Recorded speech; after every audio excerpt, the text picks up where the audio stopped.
20 భాషల్లో 48,000కు పైగా పాటలు. కానీ దేశమిచ్చిన అవార్డు తిరస్కరించిన ఒకే ఒక్క గాయని ఆమె జానకమ్మ. 1938 గుంటూరు జిల్లా పల్లపట్లలో పుట్టిన సిస్లా శ్రీ రామమూర్తి జానకి 3 ఏళ్ల వయసు నుంచే పాడటం మొదలుపెట్టారు. నాదస్వరం విద్వాన్ పైడి స్వామి గారి వద్ద సంగీతం బేసిక్స్ నేర్చుకున్నారు. ఫార్మల్ క్లాసికల్ ట్రైనింగ్ లేకుండానే తన మధురమైన గొంతుతో అందరినీ ఆకట్టుకున్నారు. కేవలం 9 ఏళ్ల వయసులోనే మొదటి స్టేజ్ పర్ఫార్మెన్స్ ఇచ్చారు. రేడియోలో లతా మంగేష్కర్ గారి పాటలు విని ఎంతో ప్రేరణ పొందారు. ఆ ఇన్స్పిరేషనే ఆమెని ఇండియా మొత్తం మెచ్చుకునే గాయనిగా తీర్చిదిద్దింది. 1957లో తమిళ చిత్రం విదియన్ విలయాట్టుతో ప్లేబ్యాక్ సింగర్ గా డెబ్యూ చేశారు. ఆశ్చర్యకరమైన విషయం ఏంటంటే ఆమె అదే సంవత్సరం 6 భాషల్లో పాటలు పాడారు. 4 national film awards, 33 state awards, Kalaimamani, Rajyotsava Prashasti, Mysore university నుంచి గౌరవ డాక్టరేట్. జానకమ్మ సాధించిన ఘనతలు ఇలా ఎన్నో ఉన్నాయి.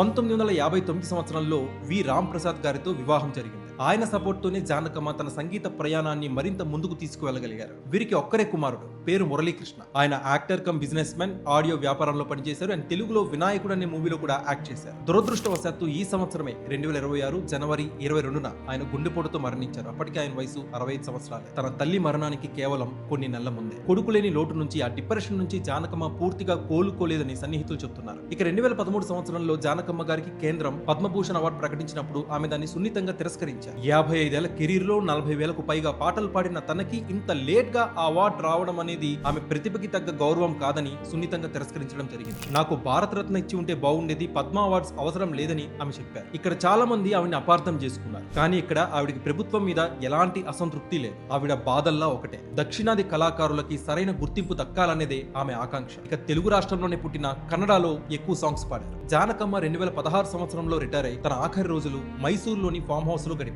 ఆమెకి కర్ణాటక ప్రజలు అసమాన గౌరవం ఇచ్చారు. 2 రోజుల క్రితం జూలై 11న ఆమె కన్నుమూశారు. కర్ణాటక ప్రభుత్వం ఫుల్ స్టేట్ హానర్స్ తో ఆవిడకి వీడ్కోలు పలికింది. ఇది ఆమెపై కర్ణాటక ప్రజలకి, ప్రభుత్వానికి ఉన్న అపారమైన ప్రేమకి, గౌరవానికి నిదర్శనం. ఆమె మనవరాలు అప్సర జానకమ్మ చితికి నిప్పంటించి అంతిమ సంస్కారాలు నిర్వర్తించారు. ఇక మన తెలుగు రాష్ట్రాల్లో ఎస్పీబీ గారు చేసిన సేవని, జానకమ్మ గారు చేసిన సేవని భవిష్యత్ తరాలకు కూడా గుర్తుండిపోయేలా చూడాల్సిన బాధ్యత మనపై ఉంది. ఇలాంటి నేషనల్ ట్రెజర్స్ ని, ఇలాంటి కళాకారుణ్ణి ఒక ప్రాంతానికి పరిమితం చేయడం ఏమాత్రం కరెక్ట్ కాదు. వీరు నేషనల్ ట్రెజర్, మన జాతికి గర్వకారణం. వారి విగ్రహాలు ఏర్పాటు చేయడం ఆ రాష్ట్రానికి, ఆ ప్రాంతానికి గర్వకారణం తప్ప అస్తిత్వానికి భంగం అనేలా చూడకూడదు. ఆమె కళారంగానికి చేసిన సేవకి ఇదే నా ట్రిబ్యూట్. అండ్ జానకమ్మ గారు పాడిన పాటల్లో మీ ఫేవరెట్ పాట ఏంటో కామెంట్ సెక్షన్ లో పంచుకోండి. Thanks for watching this video. Please like, share and subscribe.